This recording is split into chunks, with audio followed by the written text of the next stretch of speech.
Come on and slam, and welcome to this episode of the Level Cap Podcast featuring all things level 99 games, Charles Barkley, Chaos Dunks, or otherwise.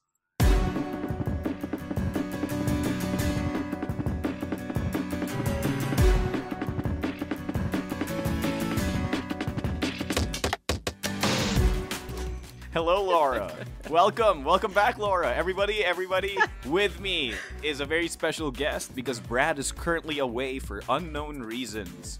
And therefore, I have pulled from the Level 99 Aether one of our amazing other people from Level 99 games. And I would like her, just in case you haven't watched the previous episode with her in it, I would like to introduce everyone to Laura, not Danny, DeVito. Say hi, Laura. Aw, so close. Love Vito. You were really close. That's fine. No. I said your name is Laura and then not Danny DeVito. Oh, I get it.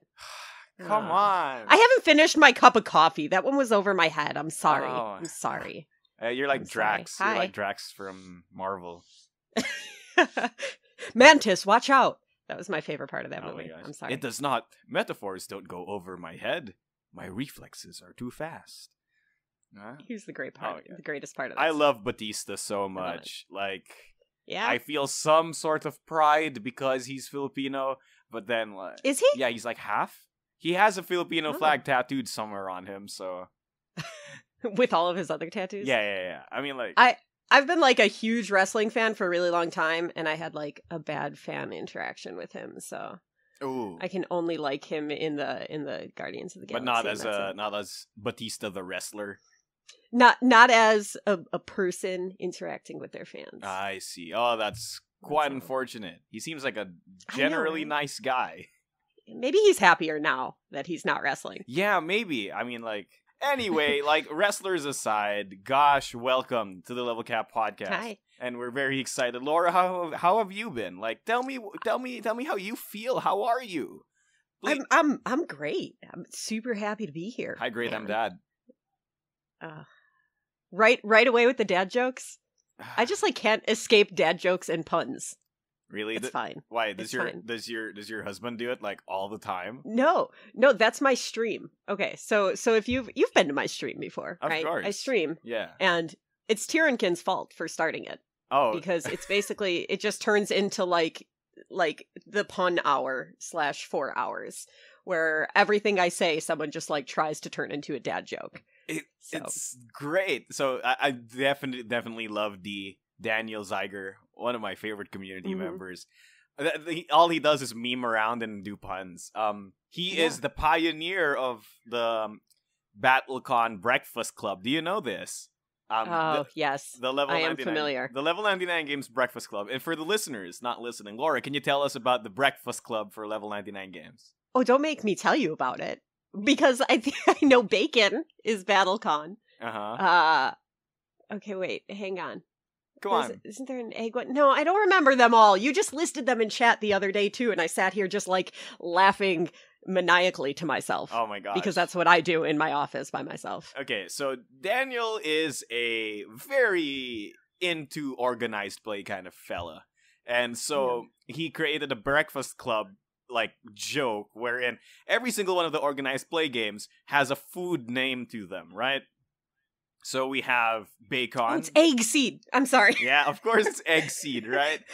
So yeah, I was trying to think of the other ones. So it's I don't remember. Bacon for BattleCon, egg seed for Exceed, and then picnic tactics for pixel tactics. And now that Chris's Temporal Odyssey is in the game, we've added a new one to our repertoire. And I personally suggested a Breakfast Club name for it, and Daniel took it. So therefore it is now canon that Temporal Odyssey is Tempura Odyssey, and it is now part of our organized play. Speaking of which, organized play new season is out, so would yeah. Woo! Alright, so aside from that, Laura, I just want to ask you one simple question. Are you ready to go into our next segment where we talk about the cool game that we both played? I am so ready. All right. So, listeners, I'd like to introduce you all to this wonderful segment. Young, single, ready to mingle, Game of the Week. Laura, can you tell us, our Game Club game for this week is... A dark room. In fact, I am sitting in such a room right now. I'm not even kidding. It is a very dark room. I am sitting in a very dark room right now. Is this how you record all of these podcasts? I like to imagine you're like now in a tiny closet, just by yourself with just like a microphone. And I mean, it's basically like that. Like you know those like typical hikikomori scenes in like anime where there's like a dimly lit room except for that one bright computer screen. As like a slightly obese, unattractive Asian guy sits in front of the computer screen. That's me right now, right? Okay. No, but in all seriousness, what's a dark room about? Do you want to explain what it is about, Laura? Please explain. So how much spoiler stuff are we going to get into with this, though? Because I found myself right after I played it. Okay, so this game is basically text-based, and it's been described as like a roguelike. Is that fair? It's weird, right? But when I looked it up online... You already spoiled it, Laura. Gosh. I did? God, come on! You were like, I don't want to spoil it, but you literally spoil it. So it's like... Well... Okay, that's not the spoiler that I'm talking about, because you hit that pretty quickly in the game. Okay, whatever. It's text-based, and you can play it, it's either just a browser game, or there's actually an app for it. And so I paid the $2 to play it on my phone, and I found that the two were actually very different experiences in different ways. So really? We'll get to that. I didn't know. I played the PC one, so... Yeah, I played it in my browser for a solid, hour or so, and then I wanted to play it while I was not sleeping at, 3 a.m., so I downloaded the app and then started over. I see. Okay. Which, when we get into some of the intricacies, I think make a big difference. But yeah, so you're basically just dumped into this dark room, and the first thing that you can do is stoke a fire, or light a fire rather. And as you continue to do these very simple actions in the game, how do you talk about this game without spoiling it? More stuff develops around you. Okay, so I think we're gonna have to spoil it. Come on. There's a piece of language that, Laura, I think you might be missing out on. There's a piece of language, and I think a huge thing about it is that you have to understand, a listener, not you, Laura, but this is a clicker idle incremental game, right? If you've played Cookie Clicker, if you've played Tap Titans or anything, it is literally just a clicker game. You stoke the fire to keep the fire up. That's it. And then literally everything else in the game that you do is stuff so that you can keep stoking the fire. You create huts to get people into your village so that the people go into the forest and get more firewood so that you can chuck that wood into the fire. So, and then, you can build tanneries that do blah, blah, blah.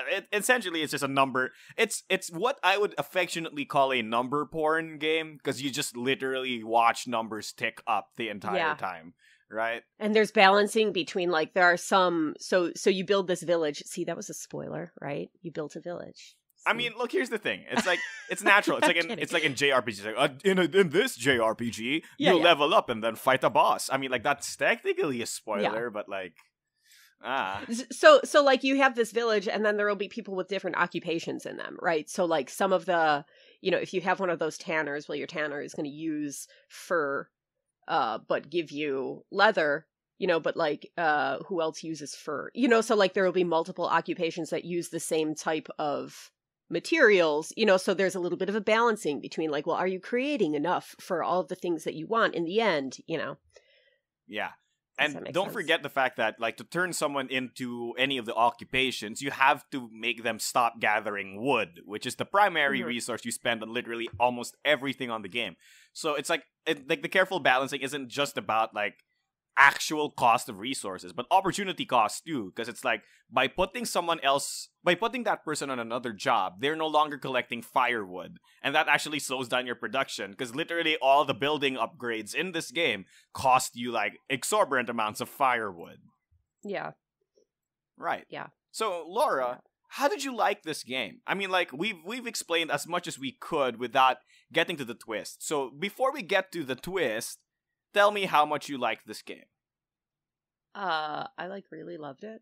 And it was one of those things where I played it over the course of 3 days. So the game doesn't take that long to get through. Like, you could probably get through it in, 2 to 3 hours? Yeah. I think for me, actual gameplay, they tell you your gameplay at the end, and it was like, mine was a little bit longer. It was like 250 minutes or something like that.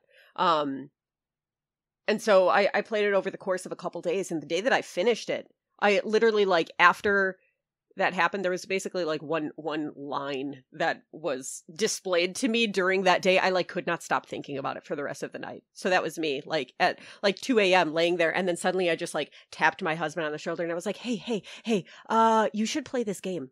And he was like, what are you talking about? And I was like, well, I can't stop thinking about it, and so I feel like you should play it so that I could talk to you about it. He was not amused. He was not amused at 2 a.m. What's this line? Do you want to? Well, it's going to be a spoiler. Okay, well, can it be a spoiler? Right, we're No, gonna not give yet. people the spoiler line at some point. Yeah. Okay. Okay. So yeah, I mean, on my end, I like this game. Guess why, Laura? I mean, like, guess why I like this game? Guess why you liked this game? Because it didn't go the direction you expected? Oh, it was more man. than just like a clicker game? Obviously, Laura has not listened to enough episodes of the Level Cap podcast. You didn't. to know. Okay, you didn't get to punch anything, so it couldn't have been because of punching. Oh my gosh. Okay, that's fair. No, I like it because it was a roguelike, Oh, okay. right? Well, come on. I mean, That was the direction that it goes. That was unexpected. See, I knew. yeah. All right. Okay. It's I fair. know. Okay, so we're gonna do the spoiler line now, right? Like, if you Mhm. want to play this game and get the full experience for yourself, I mean, stop listening now. Probably skip ahead the next 3 minutes while Laura and I just talk about some aspects of this game. In fact, here's the thing. I will just literally put the timestamp wherein we stop talking about the spoilers in the comment section down below. And that's gonna be the next segment. So just skip to the next segment if you no longer want spoilers. If you want my or Laura's recommendation, we both like this game. It's a great experience. It's literally free on web, or if you want to play it, it's like $2. Not a lot of investment and not a lot of time investment to get the experience. It's a good experience. Try it out. We both recommend it. All right? Yeah. Everybody, spoiler time now. Laura, what's the line? Okay, the line was, so on mobile, things are displayed a little bit differently, right? So you have this stranger that comes into your hut, and that's kind of why you stoke the fire and make it warmer. And then that stranger, turns out she can build things for you. And so she's the one who helps you like build huts and build a lodge and build all this stuff. Well, on mobile, every time she talks to you, or she doesn't really talk most of the time, something is said from her point of view. Like the top part of the screen goes black and it's displayed in white letters. Right, so it is a little bit more visual than the browser version, which is literally just like a scrolling thing of text, right? Oh. And so as I was building up my village and like making her make all these things for me, I clicked something and I don't even remember what it was that I clicked. And the thing that popped up that she said to me was, "They are slaves." And I was like, oh my God, my whole village? What? No? And then the name of all of your villagers turns to slaves. Like they're no longer villagers for you. And I was like, I don't feel great about my actions right now. I don't feel good about what just happened in this game. And that like destroyed me for the rest of the game, because the whole time I was thinking like, is there something differently that I could have done? So of course then I looked online and I don't think that there is. Like No. I think that happens no matter what. It's just it's part of the point that they're trying to prove through the whole game, I think. Yep. But that like super affected me. Did that happen in browser? Yeah. So there's literally no way around the entire slaves thing. Yeah. Right? And like, I guess that's one thing about this game that kind of captured me. It's that it's a clicker game, right? Like what you name the stupid things that you funnel the things to, like whatever you name these contraptions usually doesn't matter. In like Tap Titans, whatever the heck the hero is, it's like, Timon, the demon slayer, or like Procopio, the penguin wizard. Like it doesn't matter, right? Like this thing does the magic DPS, this one does physical DPS, this one generates wood, this one generates sheep, blah blah blah blah blah, right? But like in this game it mattered, right? Like it mattered what those things were called, and like simply changing a freaking text field gives you like, I mean, I'm not gonna say like I was super duper like affected by it, because number one, Mark is a horrible monster and everyone's a slave anyway. But like, but like it gave an impact, right? Like, and I think it absolutely did. Yeah, and I think that's a thing about video games that board games can't do. You know what I mean? It's like the ability to modify what something is called. Well, what I thought was really interesting is that since this is just a text game, they could have given you like they could have done this in like large paragraphs of text and stuff like that, but they didn't. It was all just like 4-word sentences or like 10 words tops at a time, and it seemed very intentional. Like the stranger will like warn you about different things, and for a second, like you read it and you're like, is that her talking to me, or is that her just like talking about the world in general? And it really makes you think a little bit more about each one of those statements than just if there was a paragraph of text. You know what I mean? Because they would have explained themselves more as storytellers. Yeah. So I think it was way more effective to just be like these little blurbs every now and then,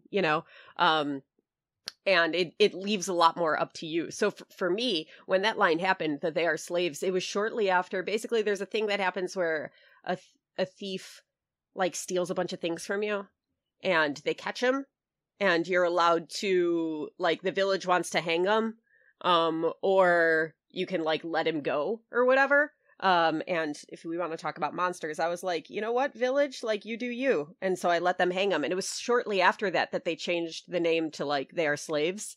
And I was like, oh my God, is it because I killed the guy? So I was like totally convinced that it was your fault. Your fault. Oh yeah. My gosh. So what's weird is I felt very similarly about this game to a totally different game in style, to Journey. Have you played Journey? I have tried playing Journey, but okay. I didn't finish. I went in blind to Journey, and I had like no idea anything about it. And that I won't spoil that one. But like that at the end of the game, like I never want to play it again, because my first playthrough was such like a special emotional experience that I like don't ever want to touch that again. I do want one of like the white cloaks, but I'm not going to get it because I won't play it anymore.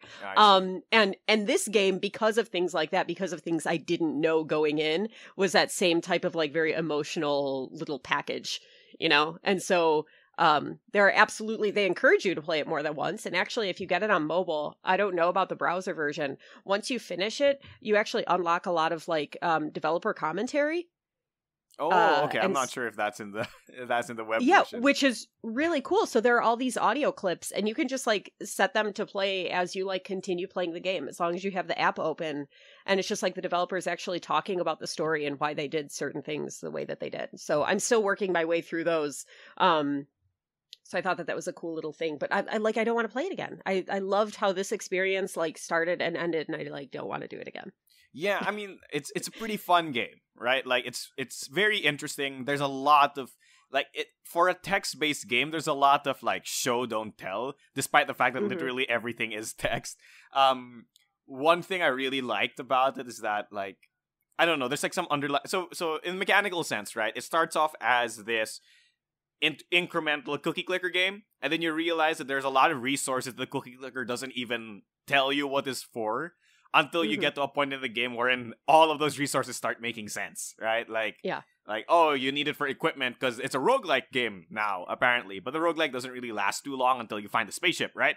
And then once you get to the spaceship, it turns into like, oh, we need to fuel the spaceship. And then once you get enough stuff, you rocket it off into space, and it turns into kind of like a dodgy, like, oh, avoid the asteroids kind of thing, right? So, like, that's the progression of the game. And I feel like on a story level sense, it's like telling us something about, especially that slaves part, right? Like it tells us something about how, like, what is the cost of progress, essentially. That's the entire game, right? Like, what is the cost of progress? Like, what will you do and how much are you willing to give up to progress? Not just like through the game, but to progress in terms of like your technology and in terms of like what you're willing to do, in terms of like what to get to the next step, right? Like, what are you willing to do? Are you willing to be a monster, essentially? Yeah, and it's also very much about repeating the same mistakes, right? So, like, the builder, stranger, wanderer. No, you're the wanderer, I guess. Whatever, the builder. The builder. She has a name. She... It's the builder. Well, she's the stranger at first. But Whatever. she becomes the builder. We she all becomes are the builder. strangers at first. I'm sorry. Okay, so she, like, when you hit certain points where you're building out, she'll like warn you about things, and there are times where she'll say things like, it's happening again, or this is just like last time type stuff. And actually what triggers, like, the end game, and this is actually why the end took a little bit longer for me, because you basically have to unlock a certain thing to build, and then once you do that, it'll kind of like trigger, now you can go and actually finish the game. Yeah. And I like unlocked that and didn't realize it right away. Like, just whatever. I just like missed that it unlocked. I see. The thing you unlock is the armory. And so the thing that triggers the end of the game is you're making like bullets and guns for yourself. And I think that that's like a very meaningful moment in the story, because prior to that, you're making like swords and stuff, and not that those aren't deadly, you know, but they're specifically like using the armory as like the checkpoint of like, there's no turning back now type thing, of like, you have chosen this, we're going down the same path we always went before, you know, and she knows that, which is why she's like, I'm out, not doing this again, and then she leaves you. I was very sad. She leaves you, and like, that's why I finished the game like that night, was because like you do something. It's when you build the armory, right? Where she leaves, and I was just like, no, come back. You were wonderful. I'm so sorry, but you can't. Like, that's the whole point, you know. Yeah. And so I felt like it's funny because Marco had said like, oh, I'm interested to know how you feel about this, Laura, being a visual designer. Like, it was perfect. It didn't need any visuals. Like, it was all about emotion instead. And kudos to them for making that work as well as it did. Yeah. You know what this game reminds me of? What? Early 2000s Newgrounds artsy games. And like, there's some of like the greatest games I've ever played. I don't want to talk about them on podcast because I feel like a lot of them are not kid friendly. So not in the sense that they're like NSFW, ooh, sexy, right? No, for sure. But they explore really, really, really mature themes in ways that you wouldn't expect them to. So they're pretty cool. I'll talk about them with Laura like after the podcast. If you guys want, hit me up in the comments or something if you want. We'll do podcast after dark. Yeah, podcast level cap podcast after dark. Or over-leveled podcast. That's what we'll call it because it's after level 19. Okay, no, but that's the thing, right? So, yeah, I really like this game, and at the end of it all, I recommend you guys play it. But if you've listened to this entire thing, I think it detracts quite a bit from your experience. I think it's still worth playing. Heck yeah. But, like, it's not going to be as good as going into it blind, right? Like, it's not, true. Like, for example, it's like going into Undertale after watching an entire Let's Play of Undertale. Like, you have missed I don't know anything about Undertale. Oh, let's talk about that some other time. All right. So that pretty much does it for that segment. If you guys want to recommend us a Game Club game for the next weeks, please tell us in the comment section down below, and we will get to those games as soon as possible. Make sure they're just easy to play or easy to access. A Dark Room was a great suggestion because literally was available for free. So, yeah, wonderful, wonderful game. And let's talk about the next thing, which is the pipeline, which I also like to call Laura's segment. Ooh. Wherein we ask Laura what she's been doing for Level 99 Games and the future of certain Level 99 Games projects. So, Laura, I know you're not Brad, and I know the listeners might be a bit sad that you're not Brad, but do your best Brad impression. Too. Oh. And I don't have a hat. That's done. Did you know that that's a character? Brad doesn't actually wear that hat on a regular basis. And it messed with me on an emotional level. Because it's like, wait a minute, you don't? I thought you did. I thought it was like part of his style or something. Because like, it's actually a good call though. Like that, because I remember him explaining to me, and he was like, "Oh, people will, like, recognize me at conventions with it." So, and I'm like, "Oh, that actually makes a lot of sense." Yeah. So like that. That was the equivalent of me talking to Brad. Like, okay, look, what I felt when Brad said that he didn't wear the hat all the time is if I went out today and just told everyone that on a day-to-day basis, I didn't actually wear jackets. And, like, that's just not true. Like, people... I kid you not, okay? I was in college. One day, I was in college, and I was planning to walk 8 kilometers going back home. And it's hot in the Philippines, okay? And I took my jacket off so that I could walk. and I passed by a classroom filled with people I knew. And then they saw me. And then one girl literally stood up, pointed at me, and said, "Everyone, Marco's not wearing a jacket." Everybody turned around in a dramatic fashion and like looked like I just had killed a small animal. They were like, "What?" And then like everybody continued. I was like, "Guys, I get it, but come on." So anyway, tirade aside, Laura, what have you been doing? What are some cool projects you can spoil us about? Okay, let's see. Let's work backwards. Most recently, I've been prepping stuff for Gen Con, which is very exciting. Oh, I was on that stream. Yeah, it was fun. It was fun. Yeah. So yeah, I've been working on. We're gonna have cool table play mats for you to demo games on, right? So our big demo games are going to be Exceed Season 2 and Temporal Odyssey, actually. So I made some really cool play mats for those. We're hoping to be able to like print regular size play mats of them as well. I'm really happy with how they turned out. And then like a new backdrop for us. So a bunch of little stuff like that. Seventh Cross I've been working on. Oh my gosh. Online.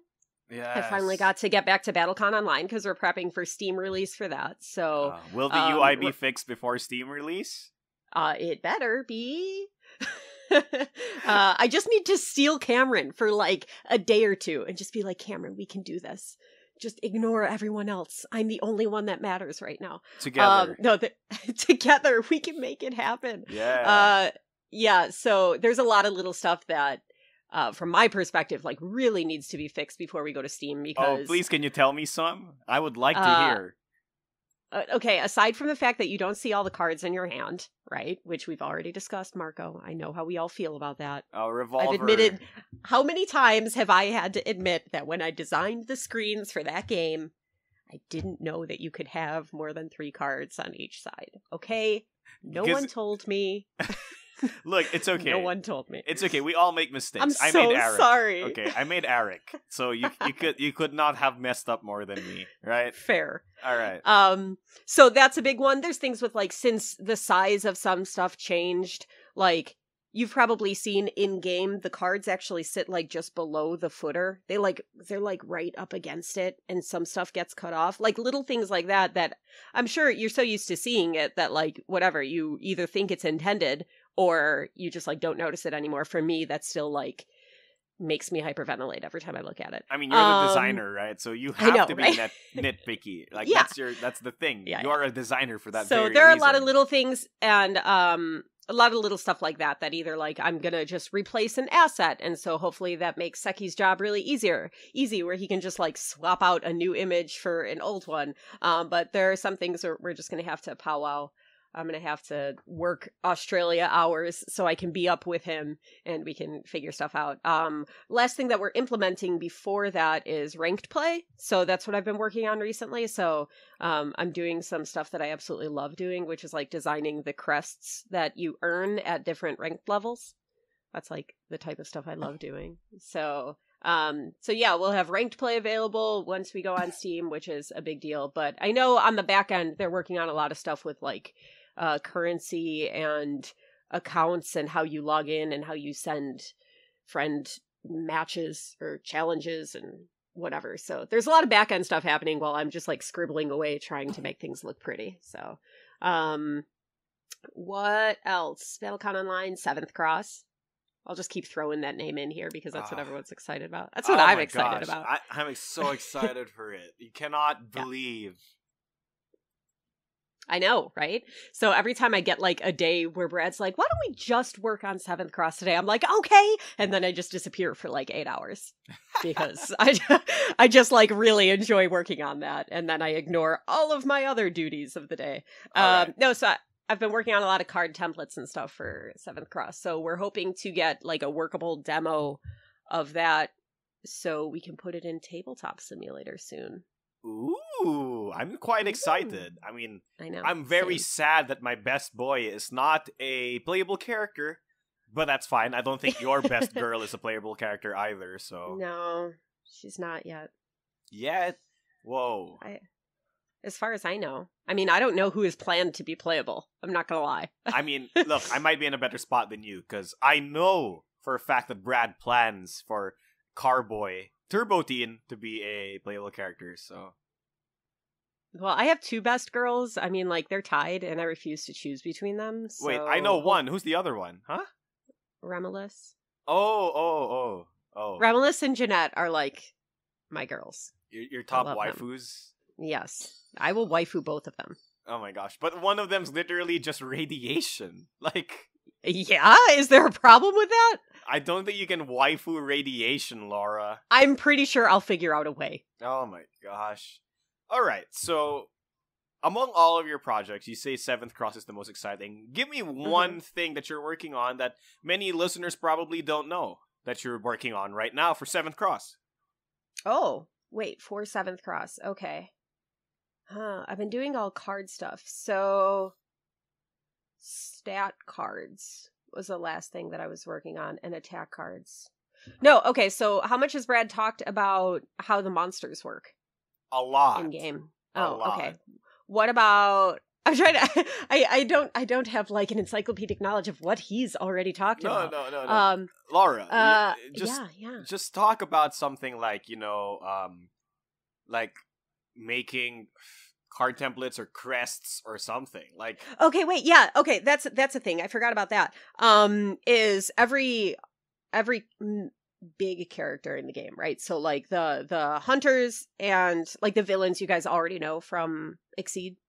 Like those 16 characters you've already been introduced to, are at least that many are getting like a character crest. So you've seen Selenka's already, because we were going to use it as like a card back, or we had considered using it as a card back during season 2, but that kind of, we decided that wasn't good for the game. But every character will have one of these crests, and that's like stuff that I love doing too. So I get to take a character. So like for Selenka, consider what her normal form and her monster form are, and all of like the little bits and pieces that go into her lore and backstory, and make just like a single crest for it. So, Marco, I can always give you like a link to put up for people that haven't seen that, right? Yeah, sure. Give me a link, and if you're watching this video on YouTube, you are literally seeing it on screen right now. Ooh. So yeah, I get to work on that stuff. So I have Selenka and Eugenia done already. And what does I'm hoping Eugenia's look like? Huh. It's do you want me to tell you? It's she's got a book open, right? Because she always keeps her little spell book with her. And she has like a chain wrapped around it with a little pocket watch in the middle. She's also always got that pocket watch. But my favorite part of it, she's got like green wispies and stuff. So I tried to take a lot of cues from what Wicked Alucard did with the character art. So like, she's got green wispies and like this pretty background. The whole frame of her crest is teeth. See, I was waiting. We're like, where's the smile gonna come in? Like, where is it? Yeah, it's all teeth just overlapping into this like weird rim. So doing all of that stuff is really fun for me. Like where can I throw in little stuff like that? And we wanted to make sure that when you're just looking at the crest, it wasn't overtly like, hey, it's a monster. You know what I mean? So trying to find ways to like make sure that you notice it if you know what's up. But otherwise you kind of got to look for the little hints of things, like Galdred, his is like all chemical based, and has like tubes and things like that. But like the frame of it has like scratches carved away. Ooh, I like that. Here's my suggestion for Minato. Yeah. Okay. Oh, his isn't designed yet. So go ahead. All right. It's the Hot Wheels logo. That's it.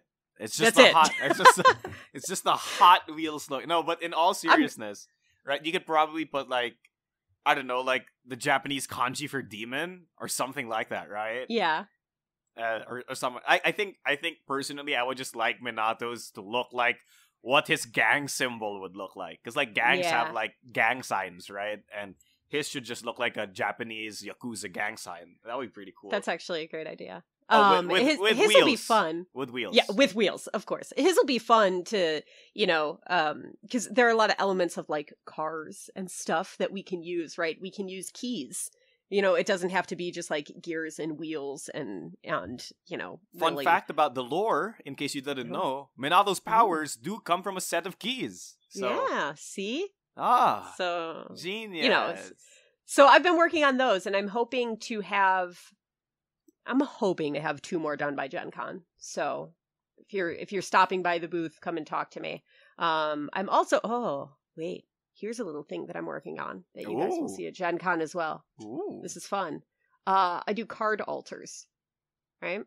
And I'm currently altering 3 Exceed characters right now. And I will be doing on-site card alters at Gen Con. So if you want any fancy cards, you can come and talk to me. So right now I'm doing things like, I'm working on Emojin right now, actually. So to like extend her border and make them like full art fancy cards. Oh, okay. Sorry, I was like, who's Emoji? And I was like... Emojin. How do you say her name? Emojin. Or Emojin. Emojin?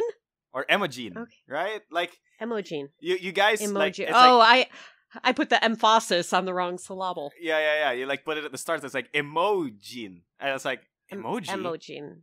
Okay, someone needs to give me like an edit of Emojin and call it emoji, like Emojine, and then like have like that yellow crying laugh face replace Emojin's real face, and then like her hands are all like the emoji for like the OK3 hand. Like, please, someone do that. on all of these cards, I'm just gonna replace her face with like a ridiculous emoji. Okay. Yes. Just for you. Just for you. Thank you so much. So, oh my gosh, card alters. Sounds great. So, if anybody's going to Gen Con, go to Laura, force her to make you art for exposure. And, gosh. All right, so that pretty much does it for the pipeline, also known as Laura's segment, also known as we talk about 7th Cross, because really that's the only thing we're excited for right now. Aside from BattleCon Unleashed, which I'm very excited for, but more on that some other time.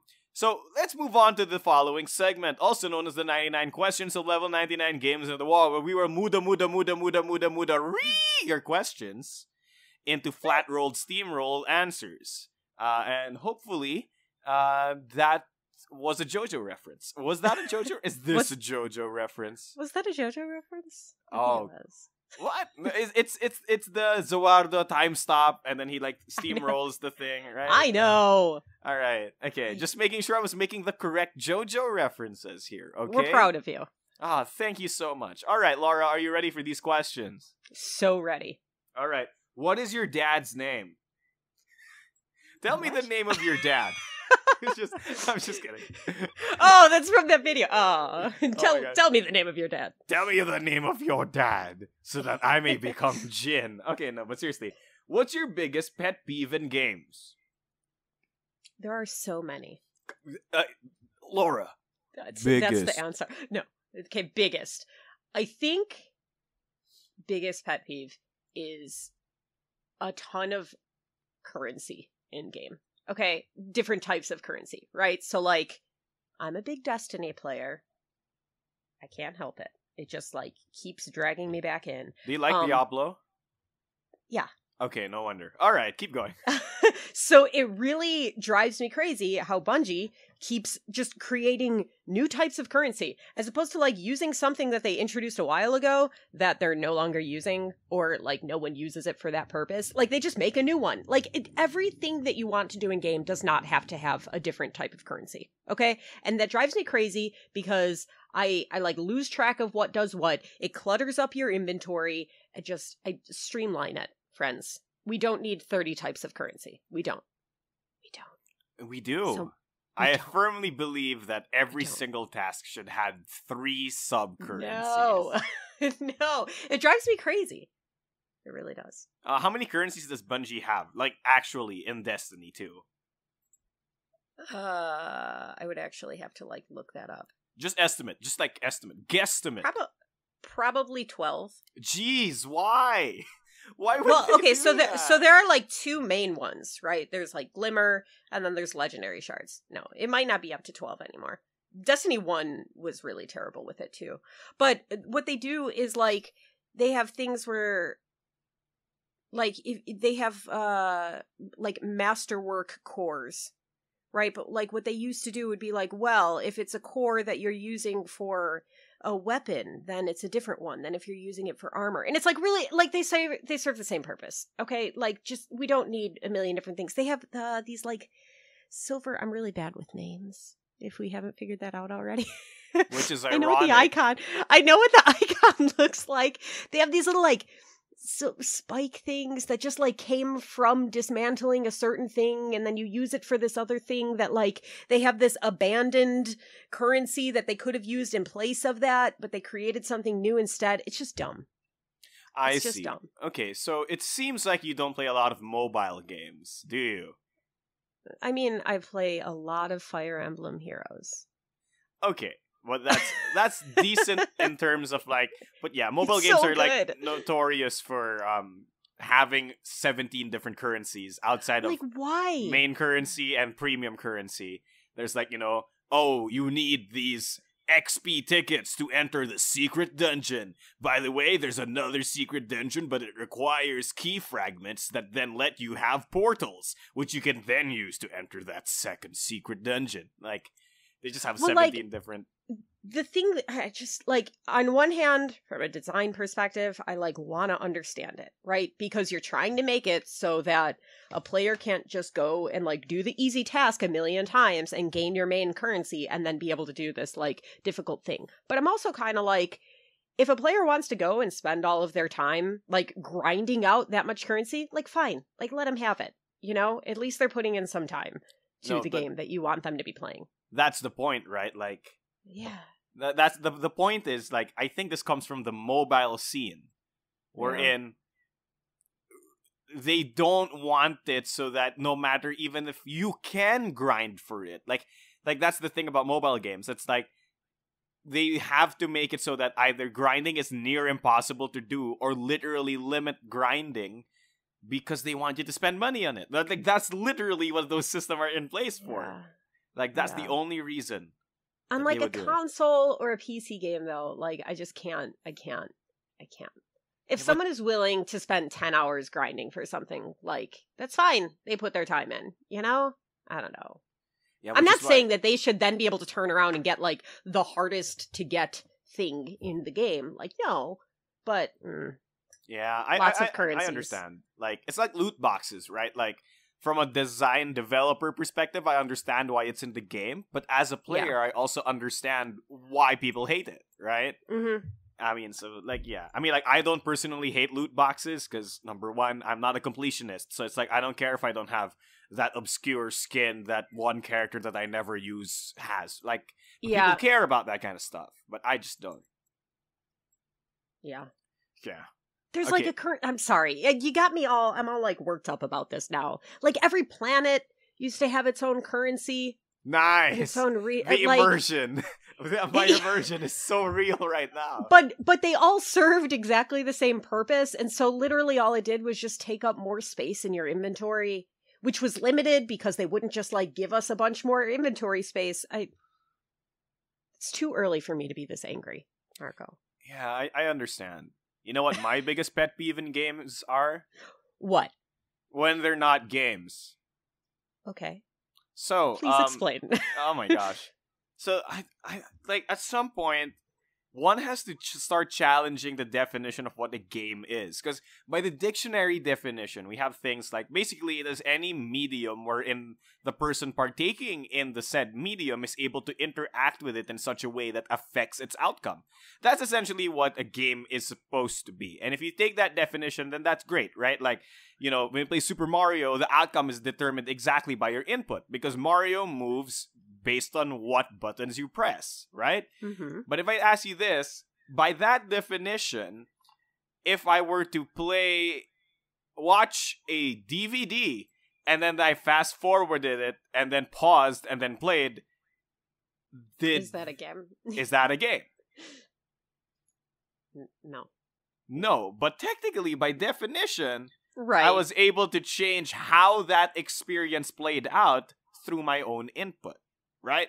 So that's fair. Okay, this is my definition of terms. So what is Marco getting mad about? David Cage games suck. And I don't care whether you care about the story or the... They are not games to me. You know what I mean? Like, they are just not games to me. Like, that's my biggest pet peeve. I mean, aside from the fact that David Cage explores really, really... Like, the portrayal of certain characters in his games are not very good. You know? Mm-hmm. I mean, I know people love... what's the name of that game? Heavy Rain. I know people like it. I was just going to ask if you had played Heavy Rain. I mean, like, I know no one likes Beyond Two Souls. And I think Detroit Become Human is the new that's one why people I'm are playing, really right? like mad right now. It's because Detroit Become Human is like getting really popular, right? Yeah. And like I get it that there is a certain sect of people who like storytelling games, like Yeah. I mean like Telltale series, right? It's a good experience to them, and like I will not get mad at them because Telltale and David Cage games like are essentially quote unquote just visual novels. They're like Western visual novels, right? Yeah, they're like it's like choose your own adventure, you know? Yeah, it's a choose your own adventure, but that's my point, right? Like choose your own adventure is not a game. Yeah. Like I don't pick up a choose your own adventure book and say that that's a game. Yeah. Right? Like, no, I can totally get behind that. It's a totally different experience. It's a totally different experience. Like, I'm not saying it is a bad experience. I'm not saying that it is of no value, though most David Cage games I feel are of no value. Look, okay, I just really hate the way he... some really, like, harbored negative feelings for this dude. Because there is no failure state in these games. You know what I mean? Yeah. It's like you do not fail. You will get to the end no matter what the heck you do. And like when you compare that to Asian visual novel quote unquote games like all the otome dating sim games, there are failure states. You can literally fail this game because like you get a bad ending or you die or something. Heck, even like the world's most popular visual novel that people don't realize is a visual novel until it's too late, Phoenix Wright, in every single Ace Attorney game has a failure state. Yeah. I mean, I just don't know. It's like all of these David Cage blah blah games, they have no failure state, and you spend like 70% of them just walking around until you find the next cutscene trigger. It's like, so what if what was that other game? Until Dawn. Did you play Until Dawn? Is that the one with like this is the one with the Wendigos, right? The Wendigos, yeah. Yeah. So that had more like action sequences in it, where you actually had to like David shoot Cage? things. No. Okay, good. But I'm wondering how you feel about that one, which is like a lot of, you're playing just through this story where you make certain decisions type things. But there are like a lot of sequences where you actually like have to fire a gun and hit something. Yeah, so like more of a game? Yeah, it's more of a game to me, I guess. Like, at the end of the day, it's a fundamentally different thing because the ultimate outcome to Until Dawn changes based on whether or not you mess up on these mini games, right? And I think that's where that genre should be going. Because in Heavy Rain, it's like, oh my gosh, Heavy Rain. There's a scene in Heavy Rain where your character has asthma. One of the characters you use has asthma, right? And at certain points in the time, there's like a QTE where you have to inhale on your inhaler because you have an asthma attack. And like as a person with asthma, I understand, right? But here's the thing though. If you press nothing, your character doesn't die. Nothing bad happens. Oh, really? Oh. Did you know that if you get an asthma attack, you let it go, your character will continuously have that asthma attack for the next 15 minutes or something. That's not how asthma attacks work. Because if you don't, you will die, right? Like, you will literally stop breathing. So, okay, David Cage, whatever, right? Like, so, I guess my big problem is with these, like, narrative-driven walking sim games. I just don't like them. That's my biggest pet peeve. Because people continuously call them games when I really think they are just experiences. Not to say they are bad, not to say that they are of no value. It's just that I find it a big stretch to call them games, you know? That's fair. All right. long tirade done. Let's go to the next one. What's one small thing in a game that tends to make you really like it? It's basically the opposite of the previous question, Laura. So what's yours? Okay, well, we'll get into the fact that I'm all about, like, visuals and world building and stuff, right? Okay. I am okay. So if I haven't looked up things about like game development of a specific title or anything, the little things that I love in games are like a tiny attention to detail in the world, right? So I feel like that's this is tied to like the reason why I said I wanted to get into like any type of world building in the first place is because I'm the type of person who like while playing a game will be like running through the level like as you're supposed to and then stop and then just like stare at a wall for a while because I'm like, man, this texture is really interesting. I wonder why they did it this way. You know, and like there's a team of people that make those decisions, right? And so most people will just run right by them and not notice it. But if it was different and if it wasn't like totally baked into the world that way, like the game wouldn't be as good. Does that make sense? So all those little things that most people don't notice are the things that I do notice, and they're the things that make me like games more. I see. So here, I think you're trying to say it like the way you said it before. Like your job as a designer is that the player shouldn't notice, and the moment that they do, you failed, right? Well, either if they're noticing because like, wow, that's really well done, or if it's not as good, you'll notice it then. You know what I mean? Yeah. Like so like the average player shouldn't notice. Yeah, like a wall that doesn't have the right lighting, or like a wall that doesn't feel like it fits with the rest of the level. Like I understand what that's like. Yeah, right? Like those little things. And for me, right, I'm a big fan of League of Legends too. And I follow a bunch of their artists who one of the guys just recently shared one of their champs named Ornn.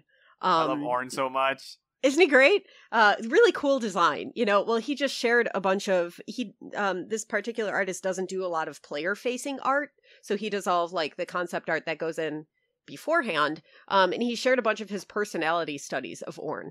And like, that's why Ornn turned out to be a great character, is because somebody went and designed all of these little interactions that Ornn would have that he's never going to have in game. You know, like, well, how does he actually like use his anvil and stuff like that? That doesn't matter in game, but it totally mattered for making a better character. Which is why Ornn feels very fleshed out and feels really cool. I don't know. Yeah. I think the only character for me that has been like on that level outside of Ornn is Braum. Like I feel like Braum's great. Yeah. Dude, like Braum is such a great character in League of Legends, mostly because it's like whoever did the concept and everything, it's like everything in his kit was like they figured out who Ornn was. They figured out who Braum was. And like everything in Braum's kit was just like, yeah, that's Braum. Like the little things about it. Like the little things about Braum. Like how when he attacks people, he sometimes drops the shield just to punch them. Like that small things like that. It matters. It matters. And I feel like most people don't notice it. So all of those like small things in games, like I feel like that's when you could tell that somebody like really loved their job. Yeah. You know? Yeah. So how do you feel about Dark Souls? I love it. Bloodborne. I'm so my favorite in From Software games is actually Bloodborne, but I do love Dark Souls as well. Yeah, because I feel like Dark Souls is the epitome of that kind of design, right? Because like literally everything in Dark Souls is placed everywhere for a reason. Like random texture on wall is not just random texture on wall; it's there for a reason. I think they did a better job with that with Bloodborne. Like, okay, my like favorite sequence of things in Bloodborne is have you played through Bloodborne? Nope, because I'm bad. Okay. It's okay, you can spoil it. You fight a werewolf, right? Shocking.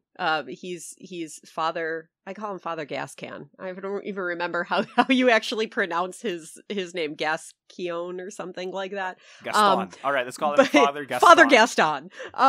If you, prior to fighting him, there's like this sequence where you find like his wife, who he has killed, like her locket. and you talk to this little girl who gives you a music box and says like, oh, if you find my dad, like, play this or whatever. And you don't know necessarily that that's him, but during this fight, if you actually pause and play that music box, like, he will pause attacking you because, like, it still affects him even though he's in this, like, monstrous form. Oh, that's so good. So it's really cool, like, if you find all of this little stuff ahead of time. So I think they did a little bit better job of not hiding their story and stuff so much in Bloodborne. It's still super convoluted. But I like Bloodborne has like a special place in my dark heart. Dark heart. Oh, Yeah. I like that. So I think that will segue into my big things. Yeah. So I think I was going to say that my answer is very different from yours Mhm. until I realized that we have the same answer. But instead of like for levels or like design and stuff, mine's for mechanics. So I am an absolute lover of what I would like to call essentially is like things that don't seem to be intended but totally are intended when it comes to mechanics. One example is kind of like that music box thing, right? Like oh my gosh, what's a big example? One of my favorite examples of this is Metal Gear Solid, where you were in Metal Gear, one of the Metal Gears, you fight the boss. Have you played Metal Gear 3? No. Okay, I was never a Metal this Gear will fan. blow your mind. Okay, this is why people love Hideo Kojima so much. So in Metal Gear, spoilers for Metal Gear, I guess. Like this is like spoiling that Darth Vader. I mean, how old is this game? Exactly. Like Right. okay. So there's a boss fight. There's a specific boss in the game called the End. You basically have to fight a bunch of like ex-military soldiers who have superpowers. So that's the absurdity of this game, right? Mhm. And one of them is called the End, and he is a supernatural, like, really good sniper. Like, he's such a good sniper, he can shoot you from, like, a kilometer away or something like that, even through Okay. dense jungle. That's his power. But he's, like, this old, frail man. Like, he's like a grandpa. And you actually see him through a lot of scenes in the game, right? And you can fight him. It's a really hard boss fight, by the way, because he's a sniper. And he gets the drop on you. So you're walking through this forest or whatever, and you suddenly hear sniper shots, and you realize that the End is now sniping you, and you have to essentially find where the End is and kill him. That's the boss fight. And I'm like, okay, that's pretty cool. So here's a few little touches that they did to make it cool. Number one, finding the End isn't actually easy because he has some sort of camo, but here's the cool thing. Is that if you move your camera around and walk around a bit, you'll notice that whenever the End's trying to snipe you, the sun glistens off his sniper rifle scope. Mm-hmm. So it's mechanically, it's like, we don't tell you that, there's no arrow pointing you to it. It's like you just notice the small detail that makes that happen. That's one. But that's more close to what your thing is, right? Like small visual details or stuff like that. Here's the crazy stuff that can happen. Number one, the End is old, right? Like I established this. So if you save the game during the boss fight, which you can do for almost every single thing in the game, you can save in the middle of a boss fight. If you save in the middle of the boss fight, stop playing Metal Gear for 2 weeks. Come back after not playing for 2 weeks. You come back, the End is dead because he died of old age. What? Why? Oh, I mean, if you're having a really hard time with the fight, then cool. Yeah, but it's like, how is this even funny. a thing? Like, how is this even a thing? But it's there, and that small stuff like that, like, gets me super excited because it's like you cheat the game. That you feel like you've cheated this boss fight, despite the fact that the developers expressly, intendedly put this thing in the game, right? Yeah. Like. What else is there? Oh, here's another cool thing. So you actually meet the End multiple times throughout the game. And there is one part, and usually you only see him in cutscenes and then he leaves. But there is one part wherein he's in a cutscene, and then the cutscene ends, and then you can start moving before the End leaves, right? Mm-hmm. I kid you not. You can shoot him and kill him there and never have to do the boss fight. Oh, that's interesting. What? And this happens like hours before you even realize that you're supposed to fight him. Like, yeah. What? That's cool. Yeah, I mean, like, small stuff like that tends to be what really makes me love games. Yeah. And that's funny because there is a lot of overlap between our answers because it seems like It's just like that forethought, you know, like all that work that went into it beforehand.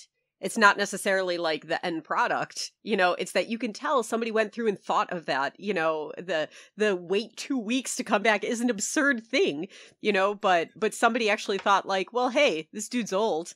Like, what if we let players actually just wait it out?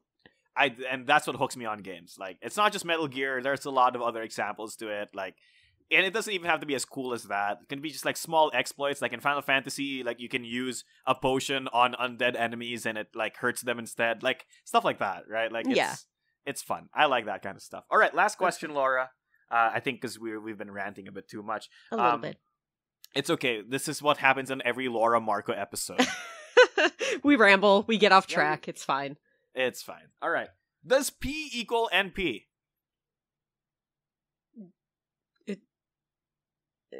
No. No? No. Dang. Oh, that's disappointing. What? Okay. Do you want to know what this question is about? Yes. Okay, so Brad would get this because he's a computer science major. And I get this because I am a computer science major. But essentially, long story short, P stands for polynomial and NP stands for non-polynomial, right? Okay. And P equals NP is essentially $1 million question. And if you're able to actually answer why P equals NP, you win $1 million because it has a lot of implications to the world of science. Basically, if somebody proves P equals NP, you can cure cancer, like right then and there. You can solve world poverty. You can literally answer any question because P equals NP, but nobody's been able to prove it, which is quite unfortunate. So, Laura, I guess you're not winning the $1 million. No. Unfortunate. No, I certainly have not. I firmly believe P does not equal NP. You know why? Because if it was so equal, we would have seen it by now. Gosh. Right. How can global warming be real if it snows in Antarctica? Gosh. Jeez, man. This reminds me of, are you a Hitchhiker's Guide fan? Like, I don't have okay, here's the thing. I love sci-fi. Okay. Absolutely adore it. I have not watched every Star Wars movie. I've not watched any Star Treks. I have not watched Hitchhiker's Guide to its fullest. Okay, I've seen the first 20 minutes. You should, or if you're a reader, just read the books because they're wonderful. That reminds me of that, though, which is like, what is the answer to the eternal question of life, the universe, and everything? 42. Like 42. 42. So I just feel like that's like the crux of this question is like, can you answer that? Well, this computer can, and they said 42. The ultimate question. And so I feel like since questions like that will always exist, no. That pretty much does it for this segment. I will not go on to any more tirades. Laura and I will not have a cool game at the end because I think we spread that cool game all throughout the entire podcast. We will not do that. So thank you so much for listening to this episode of the Level Cap Podcast. Please tell us if you like this episode. Tell us if you have any questions, comments, or suggestions. If you want Laura back, please tell us that you want Laura back. Laura is great. I love Laura. So great. In a friendly, platonic way. Yeah, we just aren't allowed to play games with each other because then we turn into mortal enemies. I mean, yes. Oh my gosh.